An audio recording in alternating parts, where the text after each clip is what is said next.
근데 이제 제가 상담을 하다 보면 어떤 감정을 느끼냐면 세상을 통달했어. 다 알아. 그 여자요? 그 여자는 돈 벌 거예요. 이렇게 예쁜데 남자가 없을 리가 없죠. 그리고 그렇게 스펙이 좋은데 그 여자가 뭐하러 저를 만나겠어요. 이런 슬픈 얘기 하거든요.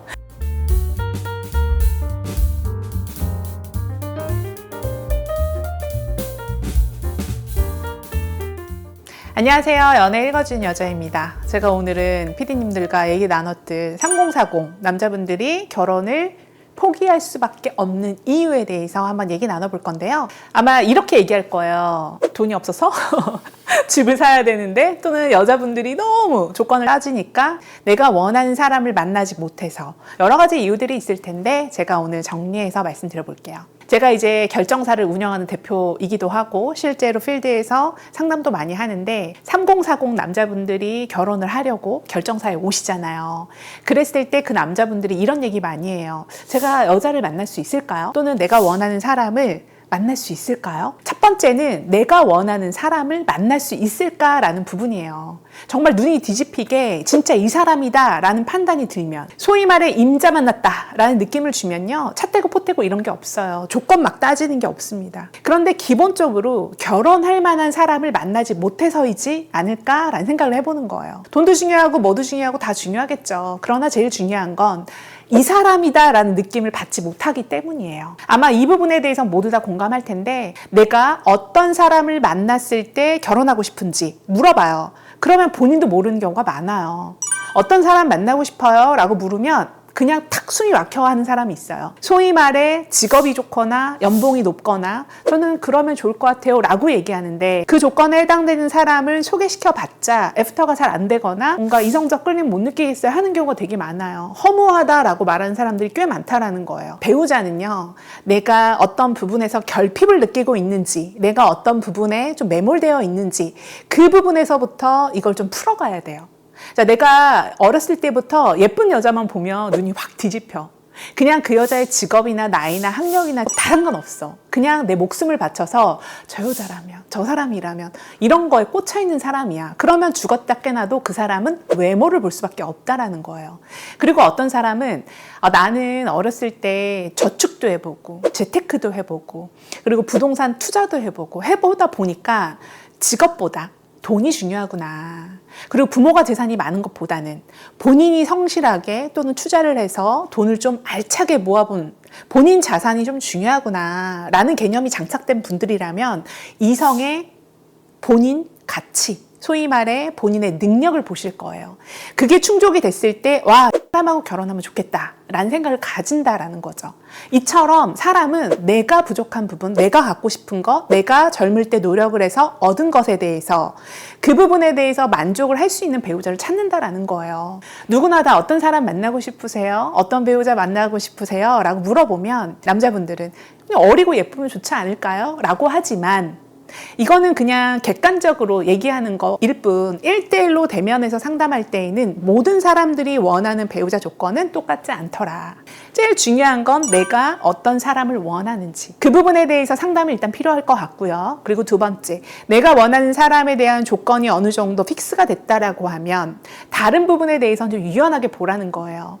예를 들어 나는 능력, 자산, 직업을 좀 중요하게 봐 라고 하면 그 사람의 외모라든가 그 사람의 학력이라든가 가정 환경은 좀 편안하게 보셔야 돼요. 본인의 자산이 굉장히 좋은데, 능력도 좋고 가치 있는 사람인데 외모, 키, 스타일링, 피부, 성격, 다정함, 집안의 자산 이런 거를 보기 시작하잖아요. 그러면 내성에 만족할 수가 없다라는 거예요. 물론 그 사람도 나를 평가하지 않겠습니까? 그럼 그 사람 마음속에 나는 완벽하냐 이거야. 그렇지는 않다라는 거죠. 그랬을 때 내가 보고자 하는 그 사람의 장점은 좀 부각해서 보시고, 그 사람이 갖추고 있는 다른 부분에 대해선 그냥 눈 감아야 되는 부분들이 있다라는 거죠. 다 완벽한 사람을 찾을 수는 없어요. 그랬을 때에는 우선순위를 좀 높게 그 가치를 평가해 주고, 또 다른 부분에 대해서는 유연하게 생각하는 게 중요하다. 그런 사람만이 결과가 좋더라. 이런 말씀 드려요. 그리고 세 번째, 연애도 사랑도 결혼도 다 인간관계예요. 뭔가 내가 노력해야 되는 거고, 노력을 했을 때 당연히 의무, 또 책임감이 따르는 부분들이 있죠.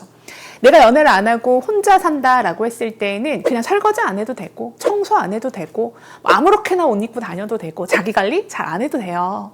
그리고 내가 번 돈 그냥 내가 마음대로 쓰면 돼. 누가 터치할 이유가 없어. 내가 만약에 500만 원을 벌어. 근데 누군가에게 결제를 받아야 돼. 500만 원 쓰는 데 있어. 스트레스 받잖아. 아무도 없고 나 혼자 싱글이야. 그랬을 때 500 다 쓰면 누가 뭐라 안 해요. 그러나 내가 결혼을 했을 때 또 다른 포인트지. 예를 들어 가정을 이뤘다. 그리고 내가 경제적 주체를 갖고 있다라고 했을 땐 일정 금액을 생활비로 줘야 돼요. 그리고 내가 갖고 싶었던 뭐 자전거가 있다, 자동차가 있다라고 했을 때 항상 와이프와 상의를 해야 합니다. 예를 들어 결혼했고 아이가 4명인데 포르쉐 타고 다닐 수는 없잖아. 뚜껑 열리는 투도어 차를 타고 다닐 수는 없잖아. 나 갑자기 페라리 타고 싶어 자기야. 이걸 허락해 줄 수 있는 여자는 없잖아요. 내가 결혼과 동시에 누군가에게 통제를 받는다? 내 소비 수준을 누군가에게 맞춰야 한다? 허락을 받아야 된다? 라는 포인트에서 좀 부정적으로 생각하는 것 같습니다. 거기에 더 나아가자면 예를 들어 너무 사랑해서 결혼했는데 만약에 이혼을 하게 됐을 땐 이 여자를 만나기 이전에 부를 축적해 놨다라고 하면 그 부분의 반은 쉐어해줘야 돼요. 그 부분에 대해서 너무 당황스럽고 인정할 수 없다라고 생각하는 남성도 꽤 많습니다. 대부분 40대 중반에 넘어갈 때 남성분들 결혼 포기했어요 이런 얘기하면서 진짜 동공이 막 흔들리죠. 그리고 이제 초점이 잘 안 맞는 경우 있어. 근데 이제 제가 상담을 하다 보면 어떤 감정을 느끼냐면 세상을 통달했어. 다 알아. 그 여자요? 그 여자는 돈 벌 거예요. 이렇게 예쁜데 남자가 없을 리가 없죠. 그리고 그렇게 스펙이 좋은데 그 여자가 뭐하러 저를 만나겠어요. 이런 슬픈 얘기 하거든요. 근데 내가 볼 때는 충분히 괜찮아. 매력적이고 너무나 괜찮은 사람인데 자기가 자기를 귀하게 여기질 않아. 그냥 그 시기에 좋은 사람을 못 만나서 결혼 시기를 놓쳤을 뿐인데 본인이 그걸 노래하듯이 신세한탄하듯이 막 얘기를 해. 내가 들으면서도 와 정말 매력이 없다. 말하는 족족 그 부정어가 귀에 박히면서 귀에서 피가 나더라고요. 그래서 제가 말씀드리고 싶은 건 세상 다 산 것처럼 내가 세상에서 나이 제일 많은 것처럼 그러지 맙시다. 20대건 30대건 40대건 마음이 중요하고 정신이 중요한 거지. 그죠? 생물학적 나이는 내가 말하기 전까지는 잘 모르는 사람들도 있거든요. 제가 나이가 많아서요. 저를 좋아할 사람이 있을까요? 저는요. 다 여자 각각 종류별로 다 만나봤는데요. 요즘에 여자들은 정신세계가 너무 안 좋아서 이렇게 평가하는데 그런 평가를 듣고 있을 여자는 단 한 명도 없어요. 그냥 이런 거. 참 오늘 스타일이 좋으시네요. 말씀을 참 재밌게 잘 하시네요. 스타일링을 되게 예쁘게 잘 하셨네요. 성격이 너무 좋으시네요. 밝으시네요. 이런 긍정어를 좀 쓰자 이거예요. 세상 산 것처럼 하지 마세요, 제발. 그래서 기본적으로 40대 중반, 후반, 만혼이신 분들의 그 크리티컬한 부분들, 정말 치명적으로 부정어를 막 쏟아내는 그런 부분들만 없다라고 하면 얼마든지 좋은 사람하고 결혼할 수 있다. 이런 얘기를 드리고 싶습니다. 오늘 제가 3040 남자분들 결혼 못하는 이유에 대해서 여러 가지 말씀을 드렸는데 공감을 하셨다라면 제 영상에 좋아요, 구독 부탁드릴게요. 지금까지 연애 읽어주는 여자였고요. 이 외에도 다른 포인트에서 뭐 궁금한 점이 있거나 또는 문의할 점이 있거나 그런 점이 있다라고 하시면 댓글 남겨주세요. 지금까지 연애 읽어주는 여자였습니다. 감사합니다.